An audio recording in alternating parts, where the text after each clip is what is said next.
Olá, tudo bem? Estamos começando mais um Em Minas, um programa da TV Alterosa que é realizado em parceria com o jornal Estado de Minas e com o portal Uai. Este programa, você que nos acompanha já sabe, ele tem 2 blocos aqui na TV Alterosa e um terceiro bloco que é veiculado exclusivamente no nosso canal do YouTube do portal Uai.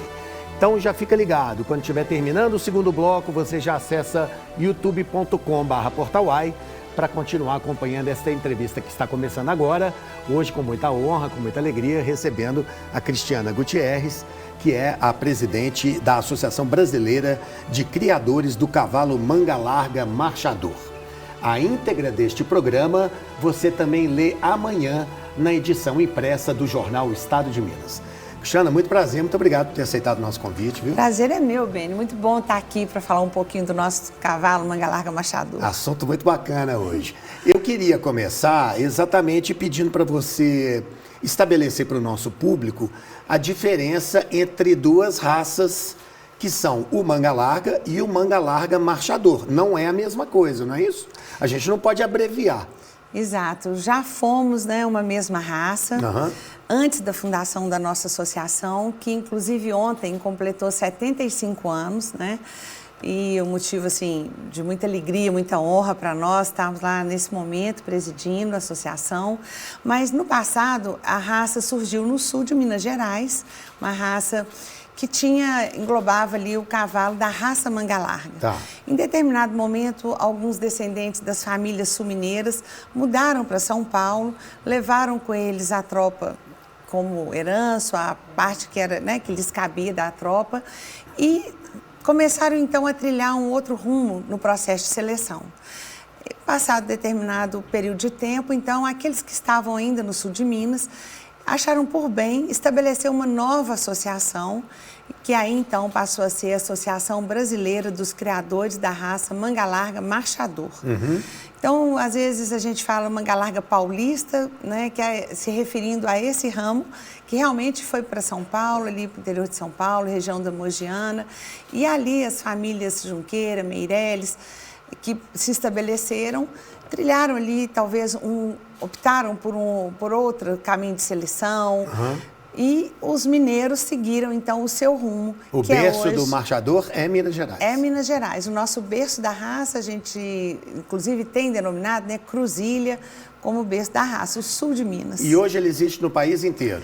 Olha, nós estamos em todos os estados da federação. Nós temos criadores associados em todos os estados. E essa tecnologia, vamos dizer assim, foi Minas Gerais que exportou? É um cavalo realmente nascido em Minas, Desde 2014 nós tivemos outorgado o título da raça nacional, por lei. Então é um cavalo nascido nas montanhas de Minas que conquistou realmente o Brasil. E estamos aí hoje com 24.200 associados. Nossa, espetacular. Conta pra gente aqui, qual é o valor de mercado de um Manga Larga Marchador?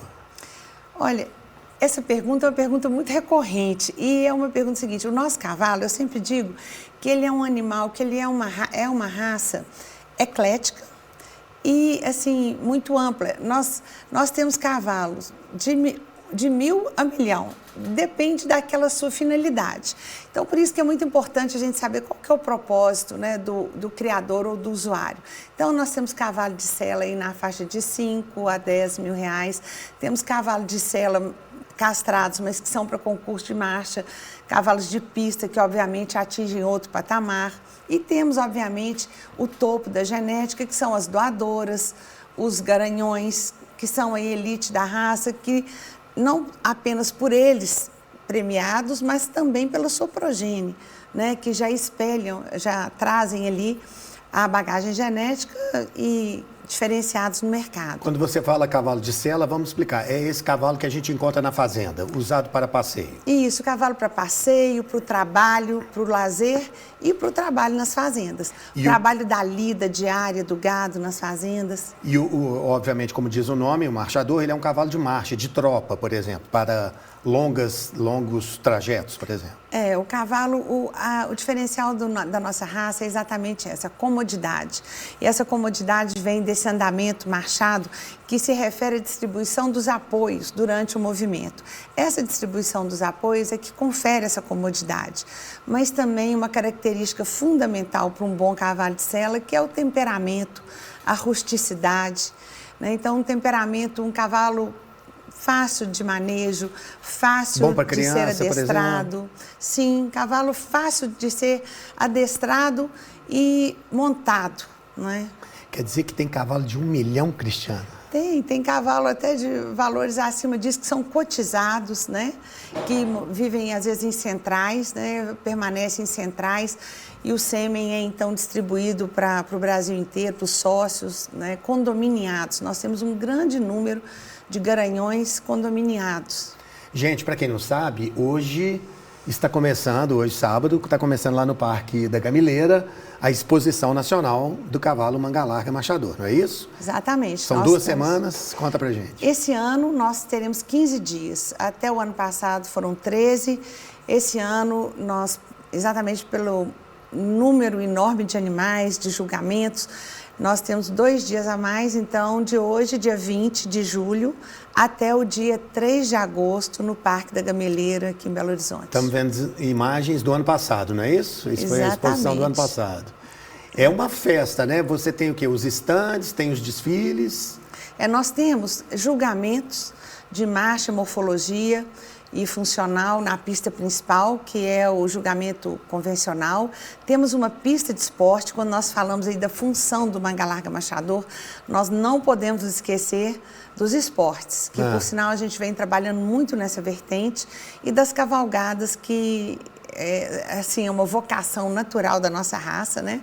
As cavalgadas, mas também os esportes como o timpene, o ranchote, os esportes que envolvem apartação de gado, baliza, tambor e maniabilidade. Então, nós temos também, além dos julgamentos convencionais na pista principal, nós temos o tempo todo, todos os dias à tarde, o julgamento das provas de esporte, inclusive com clínicas de esporte para aqueles interessados, são ministradas gratuitamente pelos nossos instrutores, e as provas acontecendo todos os dias. E tem programação à noite, como nós estamos vendo aí também.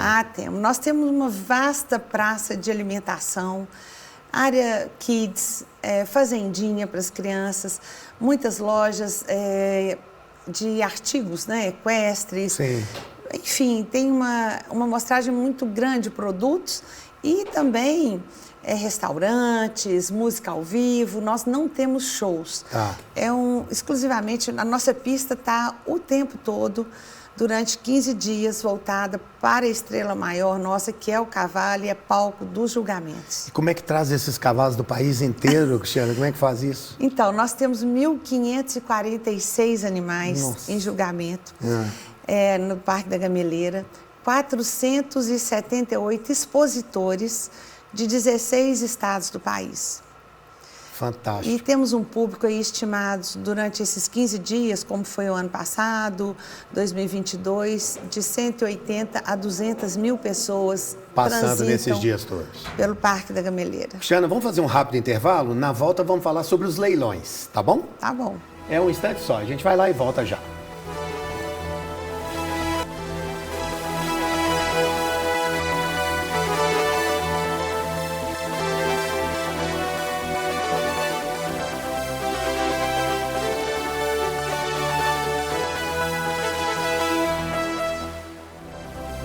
E pessoal, estamos de volta para o segundo bloco do Em Minas de hoje, conversando com a Cristiana Gutierrez, que é a presidente da Associação Brasileira dos Criadores do Cavalo Manga Larga Machador.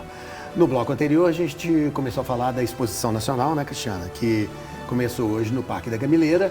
E eu queria saber da Cristiana agora se tem leilão também, porque já me disseram que o Manga Larga Machador é o gado Nelore dos cavalos em leilão, é isso mesmo? Porque o gado Nelore é um boi de preço alto em leilão, não é isso? Nós temos realmente o machador, o Manga Larga Machador, é um produto que tem liquidez, porque por ser um cavalo muito funcional e ter várias vertentes, poder ser utilizado de várias formas, essa funcionalidade é que nos dá essa possibilidade. Mas durante a exposição nacional, propriamente dita, nós temos apenas um leilão que acontece no Expo Minas, que é da marcha picada, inclusive, né? É um leilão de um grupo de criadores que se reúne para fazer esse leilão. Nós temos, ao longo de todo o ano, mais de 300 leilões da raça. Boa parte desses leilões... Minas? Não, no Brasil inteiro. Uhum. E boa parte desses leilões é chancelada. Uma parte chancelada, outra não. Mas os leilões chancelados são aqueles que têm, como o próprio nome diz, a chancela da associação, ou seja, os documentos, a documentação dos animais foi previamente checada pela associação. Que é uma garantia para quem quer investir. Vem como se fosse um carimbo ali de garantia. Exatamente. Legal. E o que acontece nesses leilões? Assim, como é que anda o mundo dos negócios? Quanto que esse mercado do manga larga machador movimenta? Olha, aí a gente pode falar um pouquinho, porque os leilões, como eu disse, assim, são produtos muito diversos, do cavalo de sela aos garanhões, às doadoras. Então, é uma gama muito grande e a gente não teria como dizer do número total. Mas eu tenho um dado importante que eu acho que é muito significativo, são os dados que envolvem a cadeia produtiva da equinocultura no Brasil. Porque muitas pessoas têm a sensação de que a equinocultura, né, a criação de cavalo é apenas um hobby. E nós temos alguns trabalhos, tem um trabalho especificamente do professor Roberto Arruda, da Exalc, em parceria com a USP, em que, em 2016, o professor Roberto Arruda fez o primeiro trabalho e ele vem sendo atualizado. Então, nós já temos alguns números prévios, ele esteve conosco aqui, inclusive, no ano passado. E essa cadeia produtiva da equinocultura no Brasil, ela movimenta hoje em torno de 30 bilhões de reais. Desses 30 bilhões de reais, o manga larga por ano, gerando mais de 3 mil empregos. Um número assim assustador de empregos. E a gente sabe, né, por essa pesquisa do professor Arruda, que o manga larga machador contribui com 30%. Então, nós estamos falando em mais de 9 bilhões ali que giram em torno da raça.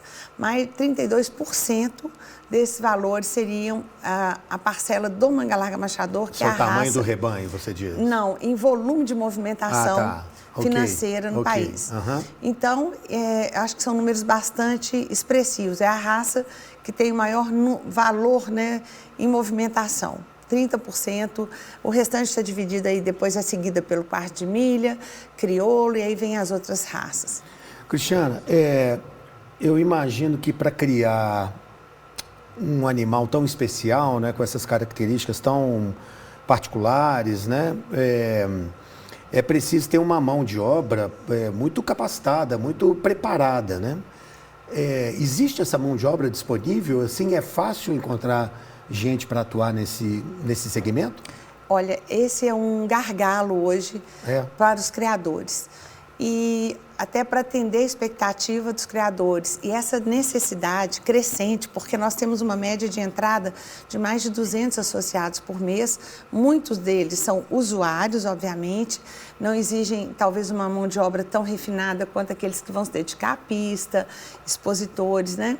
Mas mesmo assim, é uma mão de obra cada vez mais necessária. Então, nós iniciamos uma parceria com o Sistema FAENG, através do Senar, e exatamente para a formação de mão de obra. Esse curso chama Formação por Competência, é uma parceria Senar-ABCCMM, em que nós temos os nossos instrutores, alguns do Senar, alguns nossos, mas todos eles capacitados também pelo Senar, ministrando um curso que está planejado para acontecer durante um ano, e formar essa mão de obra. E esse projeto, nós já estamos com 2 turmas em Minas, formando agora a primeira e já outra iniciada. Em breve iniciaremos a terceira em Minas, mas já temos também 3 estados, que a nossa ideia é exportar esse curso. Então, depende dos entendimentos com o Senar de cada estado, mas está evoluindo muito bem. Legal. E já temos o contrato assinado, o protocolo de intenções assinados com o Distrito Federal, inclusive a turma já montada. Vamos iniciar agora em agosto, com o Rio de Janeiro e vamos assinar agora com o Espírito Santo. Nós estamos falando aqui do perfil, aliás, pergunta minha, a gente chama ele de vaqueiro? Não, são os peões, tratadores, peões, apresentadores. Qual que é o perfil dessa pessoa? Assim? Digamos que alguém está nos assistindo e tem interesse em correr atrás disso. Na verdade, a gente precisa tanto do tratador, que é uma mão de obra não tão especializada, não exige tanto da questão da equitação, mas pessoa que tenha noções básicas do manejo. Tá. Do manejo do animal, primeiros cuidados ali, desde limpeza dados com o animal.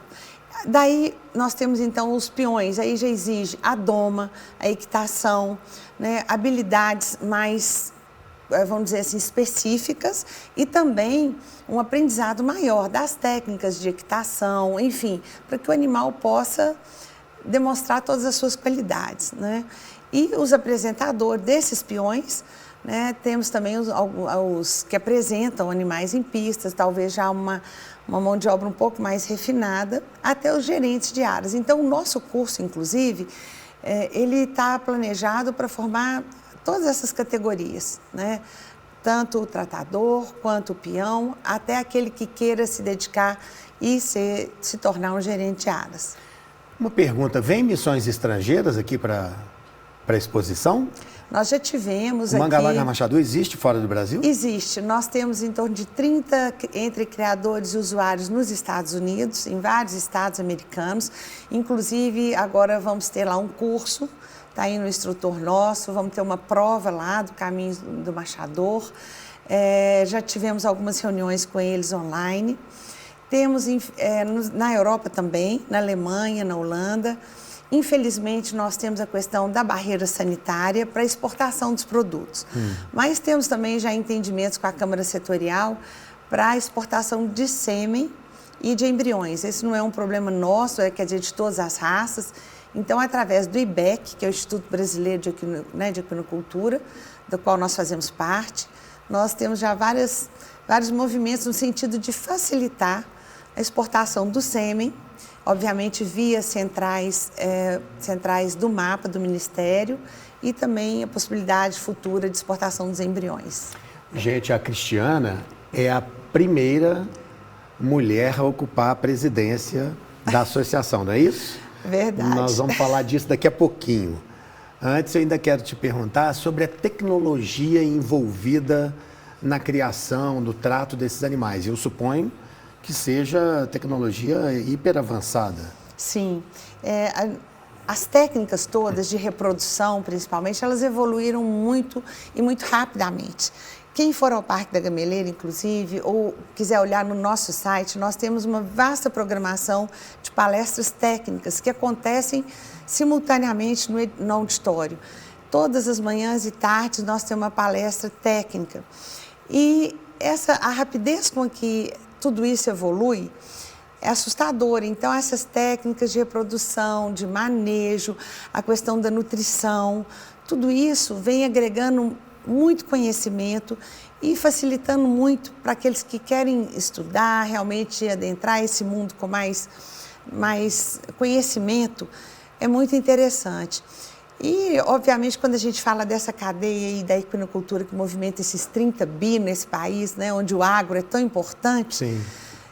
Se a gente olhar a questão isso vai desde a prestação de serviço, roupas, ferraduras, até fábricas de ração, de medicamento, tudo isso tem muita tecnologia envolvida, né? Muita tecnologia e uma evolução muito rápida. É um bom negócio criar o Mangalaga Machador? Eu diria que é um bom negócio desde que a pessoa tenha o seu propósito.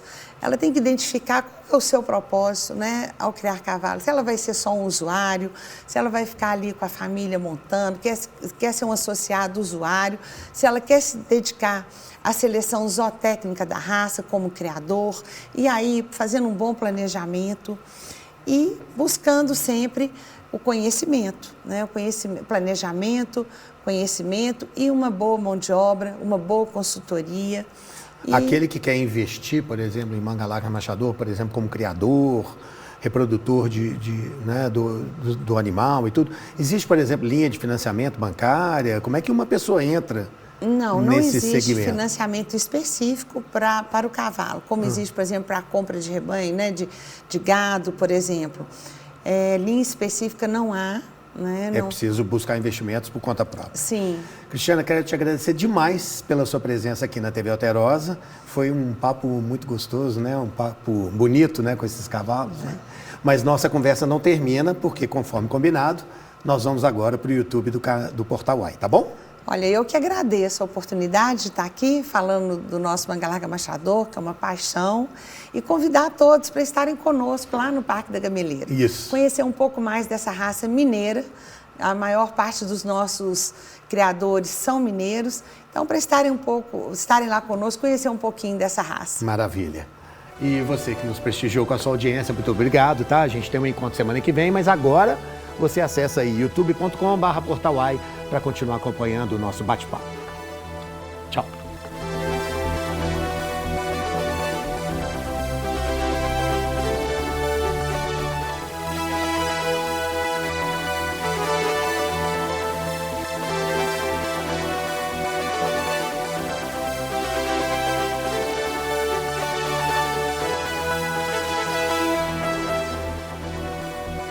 E, gente, este é o terceiro bloco do Em Minas de hoje, conversando com a Cristiana Gutierrez, que é a presidente da Associação Brasileira dos Criadores de Cavalo Manga Larga Machador.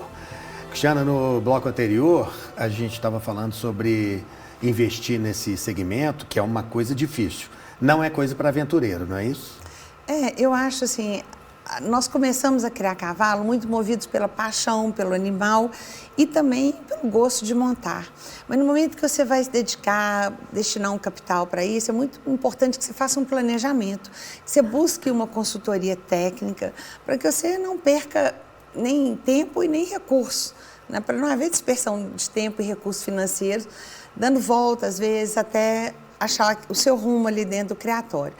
Então, assim, é uma coisa, são etapas a serem vencidas. Não é que você tem que ter conhecimento prévio, você pode ir aos poucos, você vai adentrando esse mundo, conhecendo melhor, se inteirando de tudo que acontece, né, em torno ali. Não é nada, acho que não é uma atividade elitizada. Ao contrário do que muitas pessoas pensam. Existe, sim, se você quiser competir só em pista. Porque o sujeito pode ter um cavalo apenas na propriedade dele, ou pode correr maiores riscos. Exato. Vai depender qual que é o seu propósito. Se você quiser competir só na nacional, nos grandes eventos, aí, obviamente, você vai ter que destinar, né, maior investimento. Mas vou te dar alguns números.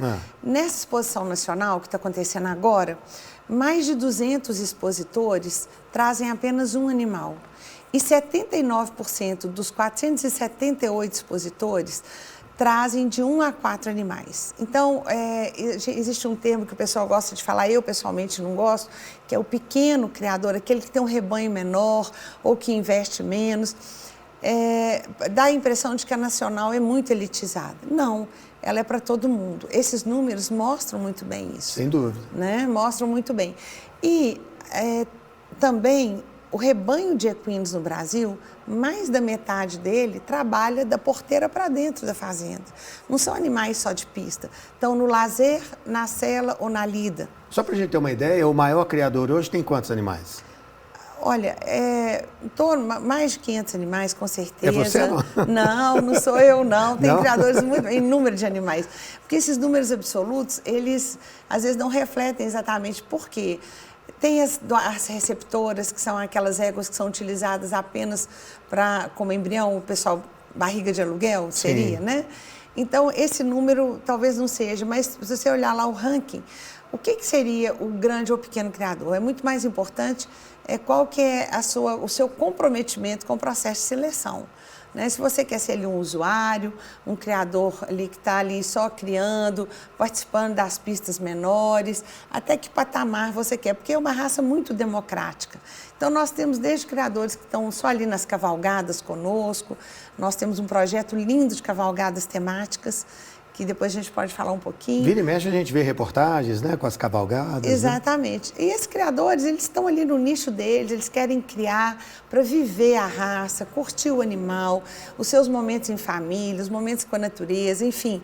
Eu digo que muitas vezes esses criadores, eles usufruem muito mais do cavalo do que daqueles que estão apenas em pista, que muitas vezes montam muito menos os seus próprios animais do que aqueles criadores que estão mais preocupados com montar e se divertirem. Então, é muito eclética e é muito democrática a raça. Cabe todo mundo. Legal. Cristiana, nesses 75 anos da associação, o que é que aconteceu de evolução? Saiu de onde e estamos aonde? Assim?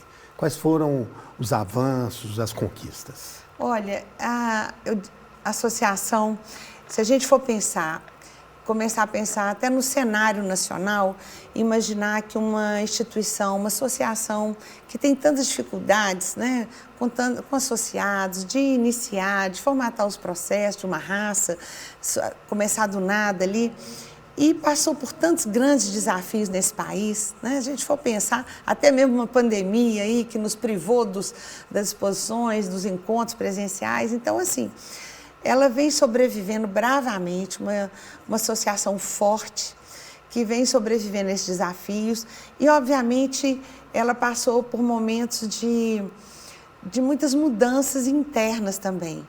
Nós tivemos aí o início de uma raça, né, que começou lá atrás, e toda a evolução zootécnica do nosso cavalo. Se nós olharmos como a raça era, as características, como é que ela foi se desenvolvendo ao longo desses anos e o número de criadores. Se a gente pensar que a nossa primeira nacional tinha 413 animais, e hoje ela não tem mais de 1.550 porque o parque não comporta, porque senão nós deixamos, infelizmente, muitos criadores que gostariam de trazer, que têm seus animais pré-qualificados, porque o animal, para chegar aqui, ele tem que ter sido qualificado antes, pré-qualificado em eventos menores. De qualquer maneira, estamos falando de 4 vezes mais animais. 4 vezes mais animais. E 24 mil associados no Brasil inteiro. Então, os desafios foram... No início, eu acredito que foram muito em relação à seleção zootécnica da raça, ao aprimoramento, a ganhar conhecimento sobre a marcha, sobre a morfofunção.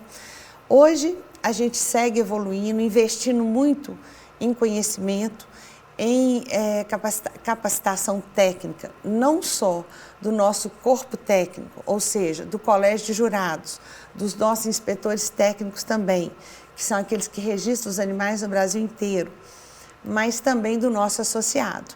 Então, nós estamos assim, investindo fortemente no colégio de jurados, nos inspetores e nos nossos associados através de cursos, chama Machador para Todos, uma grade de 13 cursos aí, mas principalmente o módulo 1 e módulo 2, que é para o criador aprender sobre marcha, morfofunção, origem da raça, manejo, conhecimentos básicos do módulo 1, depois já um pouco mais avançados no módulo 2, curso de equitação, de doma, de casqueamento, de manejo de pastagem, porque a gente precisa criar um círculo virtuoso do aprendizado, né? Não é só preparar os nossos técnicos, mas também o nosso criador, a nossa mão de obra. Então, nós temos investido muito no mesmo nível, na nossa gestão, porque é assim que o nosso cavalo evolui, não é?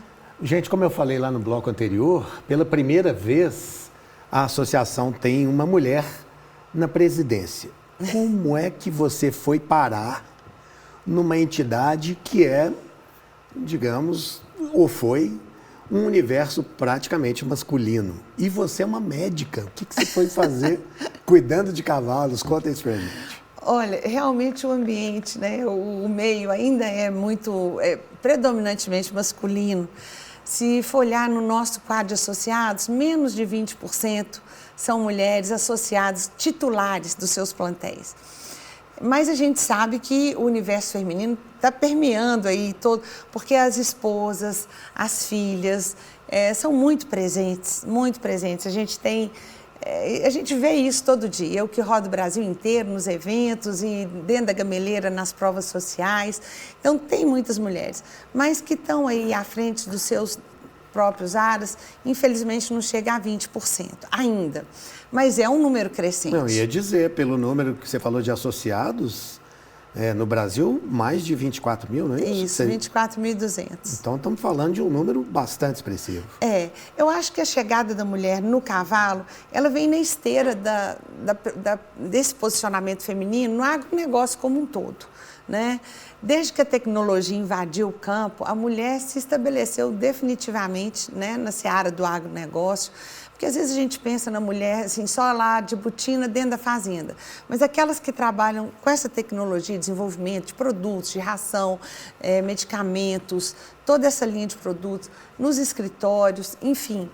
Tem muitas zootecnistas, veterinárias, agrônomas, trabalhando e mesmo administradoras, gerindo negócios, né, dentro do agro. Então, não foi diferente com o cavalo e a gente vem notando esse aumento desse posicionamento feminino. Tem uma pesquisa muito interessante do IBGE, basicamente Embrapa e IBGE. Essa pesquisa mostra isso, mostra como o crescimento das mulheres no agronegócio. E hoje, boa parte do solo brasileiro destinado ao agro está na mão das mulheres. E dessas que estão à frente dos negócios, 59% são gestoras ou sócias do negócio. Então, eu fui parar nisso, assim, uma paixão, não tem uma explicação. Eu crio cavalo há 34 anos, fazendo 35 anos esse ano. Sou titular do Aras Morada Nova, às vezes as pessoas perguntam, você herdou?